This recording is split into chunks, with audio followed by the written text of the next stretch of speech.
ओम श्री गणेशाय नमः। हरे कृष्णा।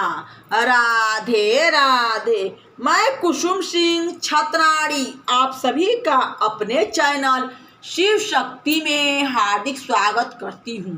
भक्तजनों, आज मैं आप लोगों को श्री महापुराण के सप्तम वायव्य संहिता के 5वां अध्याय की कथा सुनाने जा रही हूँ। शिव जी का तत्व ज्ञान। सूत जी बोले, हे महाभाग। तब मुनियों ने वायुदेव को प्रणाम कर पूछा, हे प्रभु, आपने इस गोचर ज्ञान को कैसे प्राप्त किया है कि जिससे आप शिव जी के भक्त हुए। तब वायु ने कहा, जब श्वेत कल्प में ब्रह्मा जी ने सृष्टि रचना के विचार से तप किया तो उस उग्र तप से शिव जी बहुत प्रसन्न हुए और कुमार अवस्था धारण कर श्वेत नामक मुनि को वहां उपस्थित हुए तथा इस प्रकार उन्हें दर्शन दी। उन देव महेश्वर ने उनसे दिव्य वाणी में जो कहना था कहा। तब उन वेदपति शिव जी को ब्रह्मा जी ने प्रणाम किया और उन्होंने उन्हें गायत्री सहित ब्रह्म ज्ञान दिया। विश्वकर्मा चतुर्मुख ब्रह्मा को ज्ञान प्राप्त हुआ। वे अस्थावर जंगम सब प्राणियों की रचना करने लगे। उन्हीं ब्रह्मा जी से तत्वों का ज्ञान प्राप्त कर हम सब इस तप में लगे और यह ज्ञान प्राप्त किया। सुख के इच्छुक पुरुष को शिव संबंधी इस ज्ञान में परम निष्ठा करनी चाहिए। अज्ञान से प्रभुत दुख ज्ञान से निवृत्त हो जाता है और वह ज्ञान 3 प्रकार का है। वही चेतन जीव और जड़ प्रकृति का नियंता है। उसको पशुपाश पति और क्रम 3 प्रकार से कहते हैं। तत्वता उसी को अक्षर, अक्षर से परे कहते हैं। अक्षर का ही नाम पशु यानी जीव है और ब्रह्म ज्ञान से पास जो प्रकृति है वह क्षरण होती है। इसी से पास को क्षर कहते हैं और जो क्षर अक्षर से परे हैं उसे पति कहते हैं। इस पर मुनियों ने वायु से क्षर अक्षर का और भी स्पष्टीकरण पूछा। तब वायु ने कहा, प्रकृति क्षर और पुरुष अक्षर है और जो इन दोनों का प्रेरक है वह पर से पद परमेश्वर शिव है। इस पर मुनियों ने पूछा कि प्रकृति क्या है और पुरुष कौन है तथा इनका प्रेरक कौन है और इनका क्या संबंध है। तब वायु ने कहा, माया ही प्रकृति है और पुरुष माया से करती है और कर्मों के संबंध से रहित शिव जी ही सबके प्रेरक ईश्वर हैं।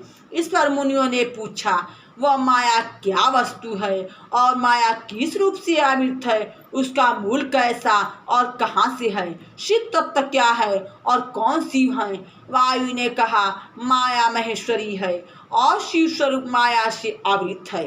मुनियों ने पूछा कि माया के व्याप्त होने का क्या कारण है और क्यों घेर लेती है तथा पुरुष क्यों आवृत होता है और उसकी निवृत्ति क्या है। वायु ने उत्तर दिया, वह व्यापी को आवृत होता है, कलादि उसके होने का कारण है और कर्म क्षय से ही निवृत्ति होती है। मुनि बोले, यह कलादि और कर्म क्या है तथा आदि अंत इसके फल क्या है तथा ये सब किसके आश्रित हैं और भोग किसके निमित्त है तथा भोग और उसका साधन क्या है। मलक्षय का क्या कारण है और पुष्मलों से क्षीण कैसे होता है। वायु ने कहा, रजोगुण से विष्णु की अभिलाषा और अविद्या उत्पन्न होती है जिसको राग कहते हैं और काल देव ही शक्ति है और पुरुष को भोगने वाला कालादि है। कर्म 2 प्रकार के होते हैं, पुण्यदायक और पापात्मक। इसी प्रकार उनके फल भी सुख और दुख के होते हैं। अविद्यावश जो कुछ करता है वह अनादिमल है और वह अंत तक अज्ञान से आत्मा में माना जाता है। भोग से ही कर्मों का नाश है और भोग्य वस्तु ही प्रकृति है। ब्रह्म और अंतःकरण का द्वार शरीर ही भोगों का साधन है। जब शिव जी से अत्यंत प्रीति हो तब उनका प्रसाद प्राप्त होता है, तभी तमोगुण का नाश होता है और मल के नाश होने पर वह पुरुष शिव के समान हो जाता है। मुनि ने कहा, कलादि 5 तत्वों के कर्म क्या हैं और आत्मा भोक्ता के नाम से क्यों प्रसिद्ध है। जो पुरुष अलग है क्या वही आत्मा है और वही भोक्ता भी है? क्या अव्यक्त आत्मा वही है? मुक्ति में उसका क्या स्थान है और शरीर क्या है?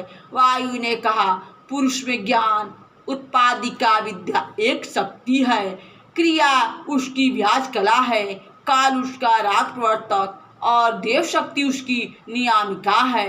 अव्यक्त कारण सत्रज और तम तीनों गुण हैं, जिसे तत्वज्ञता प्रधान और प्रकृति कहते। कला क्रियात्मक और प्रभि शक्ति को कहने और प्रकट करने वाली है, जो सृष्टि के पूर्व अनभिव्यक्त रूप की सृष्टि की दिशा में व्यक्त रूप रहता है, वही व्यक्त रूप होता है तथा वही विमोहित आत्मा ही तीनों प्रकार के गुणों का भुगता है।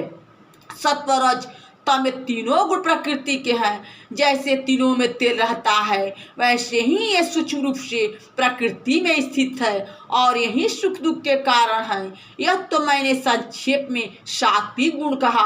अब दुख को सुनो। दुख का कारण राजस है, क्योंकि इसकी ऊर्ध्व गति होती है और इसे मध्यमा गति भी कहते हैं। यह व्यक्त शरीर अव्यक्त से भिन्न नहीं है, अव्यक्त ही कार्यों का कारण है और प्रवृत्ति निवृत्ति की शून्यता तामसी अधोगति है, जिनमें दंभ और मोह होता है। ऋषियों ने पूछा, बुद्धि इंद्रिय और शरीर से व्यक्तिरेक आत्मा क्या है कि जिसमें शब्द व्यवहत होते हैं और कहाँ रहता है?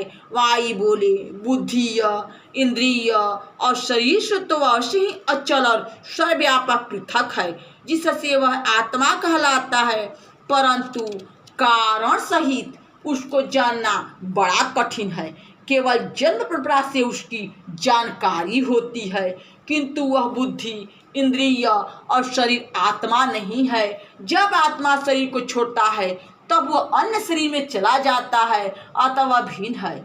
वही समर्था, सब भूतों को जानने वाला और वेद वेदांत में अंतर्यामी नाम से गाया जाता है। वही सब में व्याप्त होकर सर्वत्र स्थित है, तथापि कोई उसे देख नहीं सकता। न वह आँखों से दिखाई पड़ सकता है और न कोई उसे ग्रहण कर सकता है। उसे केवल योग द्वारा मन को शुद्ध कर महात्मा ही जानते हैं। न वह स्त्री है, न पुरुष और न नपुंसक। वह ऊपर नीचे और तिरछे भी है, धीर बिना शरीर के भी शरीर में स्थिर अचल अविनाशी है। धीर पुरुष ही उसे श्रवणादि के अभ्यास से देखते हैं। अधिक कहने से क्या, परम पुरुष देह से पृथक है। जो इसे देह से मिला देखते हैं वे यथार्थदर्शी नहीं है, क्योंकि यह शरीर तो अत्यंत ही दुख रूप, रोगी और मृत्यु मुख में जाने वाला पतित है, जिसके सहस्त्रों शरीर हो गए हैं। एक शरीर के जीर्ण होने पर दूसरा शरीर ग्रहण करता है। कोई भी निरंतर एक शरीर में नहीं रहता, यह शरीर के साथ संयोग को प्राप्त होता है। जैसे बादलों से घिरे हुए आकाश में चंद्रमा का मंडल कभी प्रकाशित होता और कभी अप्रकाशित होता है, परंतु देह भेद से आत्मवृत्ति भिन्न है। शरीरों के लक्ष्य से वह एक ही आकार का अनेक प्रकार में दिखाई पड़ता है। ऐसा कोई वह हुआ है न होगा। स्त्री पुत्र और बंधुओं का साथ तो यात्रियों के समान है। जैसे चलते हुए दो काठ समुद्र की लहरों से मिलकर फिर अलग हो जाते हैं, इसी प्रकार प्राणियों का समागम है। शरीर को जीव देखता है, आत्मा को नहीं। जीव और शरीर का दृष्टा तो और ही कोई है, जिसे नहीं देख सकते। ब्रह्मा से स्थावर पर्यंत सब पशु हैं और यह सारे दृष्टांत उन पशुओं के लिए है जो पास में बंधा हुआ सुख दुख पाता है, इसी से उसे पशु कहा गया है, और जो ईश्वर की लीला का साधन है। प्राणी अज्ञानी और अतिशय सुख दुखमय है, इसी से ईश्वर से प्रेरित हो स्वर्ग और नरक में जाता है। सूत जी कहते हैं कि वायु के इन वचनों को सुनकर मुनियों को बड़ी प्रसन्नता हुई और वे शैवागम विचरण वायु से बोले। यहाँ शिव महापुराण के सप्तम वायव्य संहिता के 5वां अध्याय की कथा समाप्त हुई। बोलो शंकर भगवान की जय। हरे कृष्णा। राधे राधे। भक्तजनों, यह भोलेनाथ की कथा है। कम से कम आप लोग कमेंट बॉक्स में हर हर महादेव तो लिखा कीजिए, जिससे भोलेनाथ की कृपा आप सभी पर सदैव बनी रहे।